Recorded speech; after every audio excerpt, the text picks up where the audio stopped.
नमस्कार, मैं जनमुक्ता श्रीओम गौतम।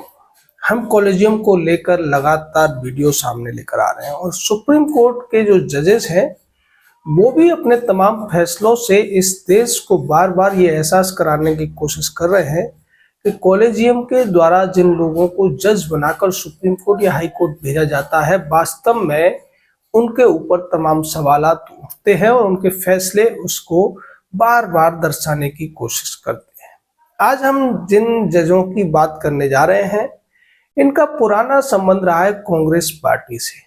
वैसे अगर देखा जाए तो सुप्रीम कोर्ट में जितने जज हैं, उनमें से ज्यादातर का जो अलाइनमेंट है वो कांग्रेस या कम्युनिस्ट पार्टी या कांग्रेस के समर्थक दलों से ही है। ज्यादातर का मैं कह रहा हूँ, सभी का नहीं कह रहा हूँ। अभी जो चर्चा में जज हैं वो हैं जेबी पारदीवाला।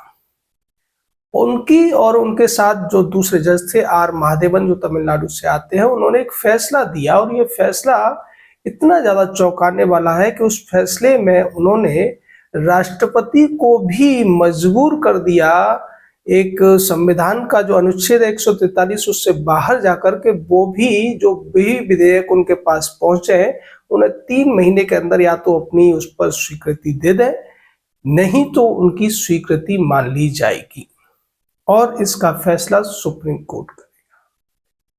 अनुच्छेद 143 ये पावर राष्ट्रपति को देता है, राज्यपाल को भी देता है कि अगर कोई विधेयक विधानसभा से पास होता है तो उस पर राज्यपाल या तो हस्ताक्षर कर सकते हैं या अपने पास रख सकते हैं या फिर उसको राष्ट्रपति के पास भेज सकते हैं।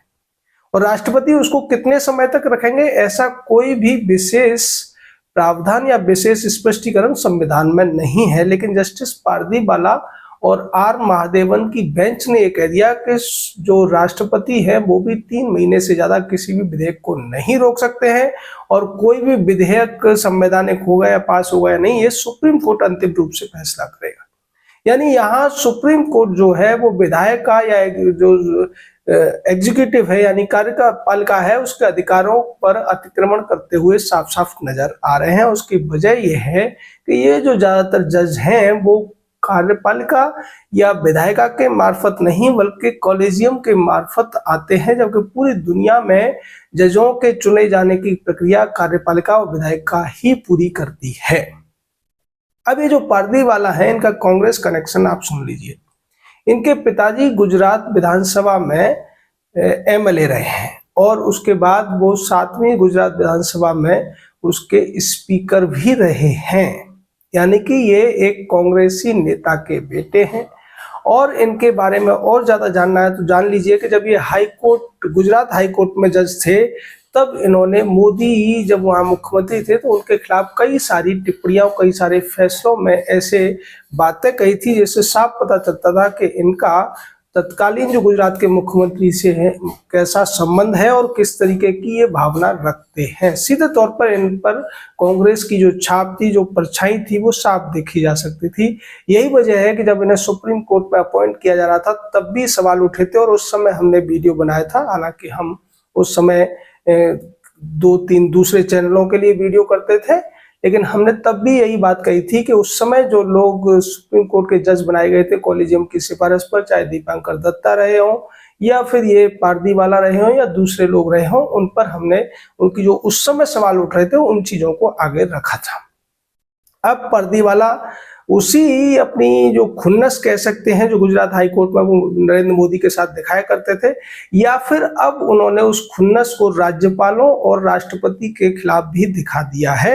हालांकि केंद्र सरकार ये संदेश दे चुकी है कि इस फैसले को लेकर वो रिव्यू पिटीशन फाइल करेंगे और एक लार्जर बेंच के सामने इस मामले को लेकर जाएंगे, क्योंकि सीधे तौर पर यह संवैधानिक जो भावना है उसके खिलाफ जाता है। संविधान में सेपरेशन ऑफ पावर की बात की गई है, शक्ति के पृथक्करण की बात की गई है, लेकिन यहाँ पर जो शक्ति विधायिका और कार्यपालिका को संविधान से मिली है उसका अतिक्रमण करने की कोशिश सुप्रीम कोर्ट के जजों के द्वारा की जा रही है।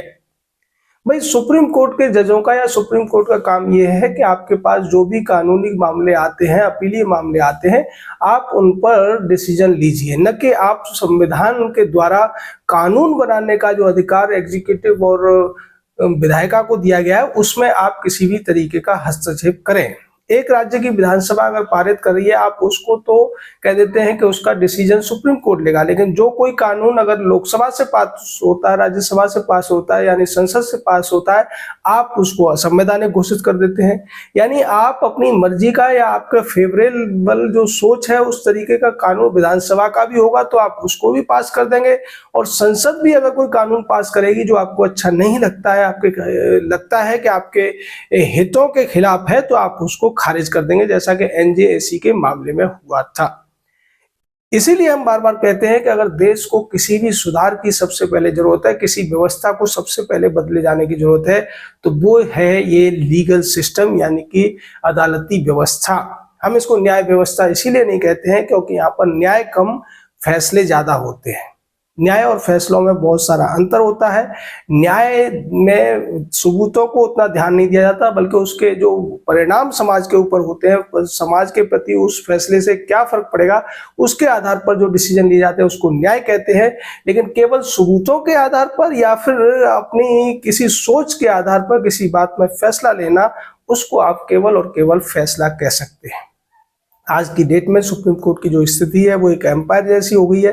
जैसे एम्पायर के सामने तमाम तथ्यों को रखा जाता है और उसी को देखकर उसे डिसीजन लेना होता है, उसी तरीके से सुप्रीम कोर्ट या हाई कोर्ट के जज भी वही सब करते हैं। वो केवल जजमेंट देते हैं, न्याय देने की वो सोचते भी नहीं है। ऐसे तमाम उदाहरण मिल जाएंगे, बहुत सारे केसेस हैं जहां पर सीधे तौर पर न्याय की मांग कुछ और थी, लेकिन सबूतों के अभाव में या वकीलों की दलीलों या वकीलों की सेटिंग भी आप कह सकते हैं, उसके आधार पर फैसले लिए जाते रहे हैं। सुप्रीम कोर्ट के अब तक जो भी चीफ जस्टिस हुए हैं, जब से कॉलेजियम सिस्टम पनपा है, उनके भी अपने तमाम किस्से कहानियां हैं, तमाम आरोप उन पर लगते रहे हैं। और हम आपको अगले वीडियो में ये भी बताएंगे कि आने वाले समय में जो एक सीजीआई बनने वाले हैं, जो लंबे समय तक सीजीआई रहेंगे, उनके ऊपर पिछले 13 साल से तमाम आरोपों की शिकायतें सुप्रीम कोर्ट के कॉलेजियम के पास पेंडिंग है, और अब वो खुद कॉलेजियम के मेंबर बन चुके हैं। 13 साल से उनके ऊपर टैक्स चोरी का मामला पेंडिंग है, और करीब करीब 8 साल से उनके ऊपर 8 केसेस में पैसे लेकर यानी रिश्वत लेकर जमानत देने का मामला पेंडिंग है, जो उन्होंने हाई कोर्ट का जज रहते हुए किया था। यानी कि यशवंत वर्मा केवल इस मामले में अकेला व्यक्ति नहीं है जिसके ऊपर तमाम आरोप लगे हैं, भ्रष्टाचार का प्रश्न चिन्ह लगा है। ऐसे तमाम जजेस हैं, कई ऐसे सीजीआई रहे हैं जिनके ऊपर इस तरीके के आरोप लगते रहे हैं, और उसके बावजूद न केवल सुप्रीम कोर्ट के वो जज बने बल्कि सीजीआई तक बन चुके हैं। और अब जिन व्यक्ति की हम बात करने वाले हैं अगले वीडियो में, वो भी ऐसे ही व्यक्ति हैं। आप में से अगर बहुत से लोग समझदार हैं, इंटेलिजेंट है, तो आप ढूंढिए कि ऐसा कौन व्यक्ति है जिसके ऊपर 13 साल पहले प्रॉपर्टी के मामलों में टैक्स चोरी के 7.5 करोड़ रुपए के टैक्स चोरी के आरोप लगे थे। उसके अलावा एक अपराधी ने जो जेल में बंद था, उसने 8 केसेस में पैसे लेकर, नारकोटिक्स के केसेस में 8 केसेस में जमानत देने के आरोप और बाकायदा सबूत भेजे थे तत्कालीन सीजीआई को।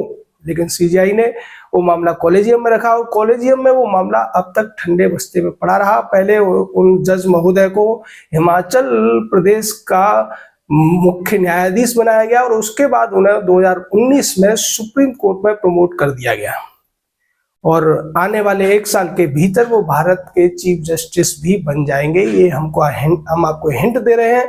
अगर आप उनका नाम समझ गए हैं, और वैसे भी उन्होंने पिछले दिनों बहुत से ऐसे फैसले दिए हैं जिनको लेकर उनकी आलोचना होती रही है। वो अनावश्यक टिप्पणियां करने के लिए जाने जाते हैं, उन पर जातिवादी होने के भी आरोप लगते रहे हैं। अब आप में से अगर किसी को उनका नाम सूझ आ रहा है तो वो कमेंट में जरूर लिखें, और हमारा वादा है कि उनको लेकर हम वीडियो बनाने वाले हैं अगला, जिसमें उनके ऊपर जो आरोप थे, किस तरीके से तत्कालीन सीजीआई ने या उनके बाद के सीजीआई ने उनको बचाने का काम किया, और केंद्र सरकार ने उनका नाम जब सुप्रीम कोर्ट का जज बनाने के लिए भेजा गया तब भी उस पर ऑब्जेक्शन लगाया था। हाई कोर्ट के चीफ जस्टिस बनाने के नाम जब आगे बढ़ा था तब भी ही उनके नाम को रोका था केंद्र सरकार ने, और ये कहा था कि ऐसे व्यक्ति के नाम को आगे नहीं किया जाना चाहिए। 9 महीने तक केंद्र सरकार उसको ठंडे बस्ते में डालकर रही, लेकिन जैसे ही एक और नए सीजीआई आए, उन सीजीआई ने उनके नाम को फिर से आगे बढ़ाया और वो सुप्रीम कोर्ट पहुंच गए। ये जो सीजेआई थे, इन पर तो आप समझ लीजिए कि यौन उत्पीड़न का भी आरोप लगा था। तो आप समझ सकते हैं, और उन सीजेआई का इन जो भावी सीजेआई हैं उनसे संबंध ये रहा है कि उनके बहुत खासम खास ये रहे हैं, जब वो जो सीजेआई बने थे या जिन्होंने उनके नाम की सिफारिश की थी, जिन पर यौन उत्पीड़न के आरोप लगे थे, वो पंजाब और हरियाणा हाई कोर्ट के चीफ जस्टिस हुआ करते थे। तो अब आप गैस कीजिए हम किसकी बात कर रहे हैं। और यहाँ जिस तरीके से हमने आपको बताया है कि जिन दो जज साहिबान ने ये फैसला लिया है कि अब राष्ट्रपति भी उनके फैसलों के आगे मजबूर हैं, राष्ट्रपति का अगर हस्ताक्षर नहीं होता है, स्वीकृति नहीं होती है, तब भी कोई विधेयक आराम से कानून बन सकता है अगर किसी विधानसभा से पास हुआ है।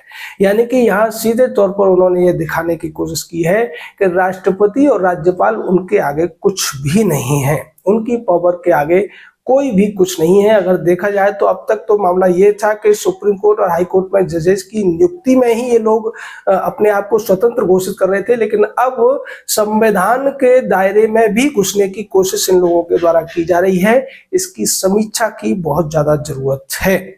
हम जो बात कर रहे हैं वो किसी भी तौर पर न तो किसी अदालत की अवमानना है, न किसी व्यक्ति विशेष की, बल्कि उस प्रक्रिया के ऊपर हम सवाल उठा रहे हैं। बार बार हमारा सवाल यही है कि ये प्रक्रिया रुकनी चाहिए, इसको जवाबदेह होना चाहिए, संविधान के दायरे में होनी चाहिए। संविधान की मनमानी व्याख्या करने का अधिकार आपको संविधान ने नहीं दिया है, और इसको हम ही नहीं, तमाम सुप्रीम कोर्ट के रिटायर्ड जजेस, हाई कोर्ट्स के तमाम रिटायर्ड जजेस इस पर सवाल उठा चुके हैं। क्योंकि अभी जिन पारदीवाला महोदय की हम बात कर रहे हैं, वो भी जब सुप्रीम कोर्ट भेजे गए थे तो करीब करीब 15 से ज्यादा सीनियर जजों को सुपरसीड करके भेजे गए थे।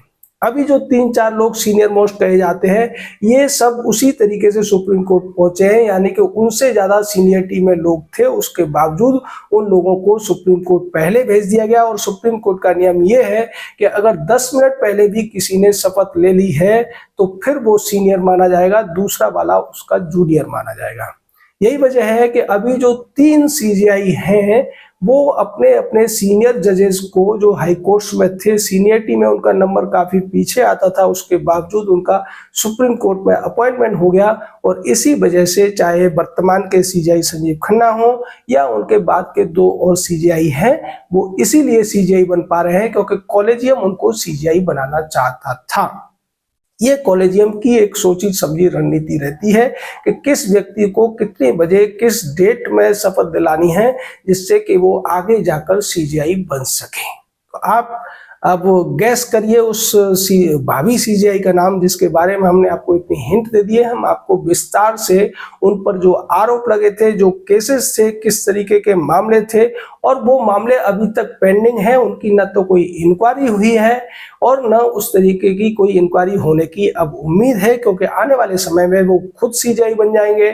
और फिर सीजेआई बनने के बाद तो कुछ हो ही नहीं सकता है।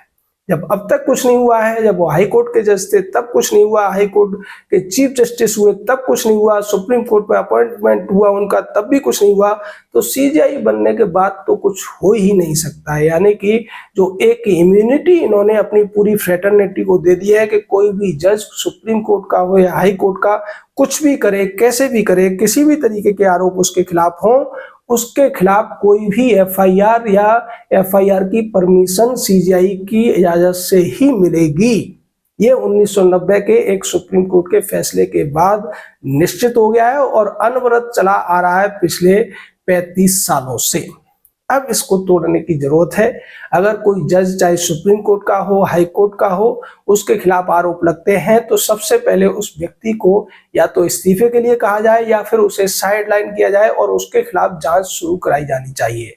अगर भारत के राष्ट्रपति या प्रधानमंत्री के खिलाफ भी ऐसे आरोप लगते हैं तो उनके खिलाफ भी एफआईआर हो सकती है, उनके खिलाफ भी जांच हो सकती है। तो फिर ये जो जज हैं ये कैसे उस संविधान से ऊपर हो सकते हैं।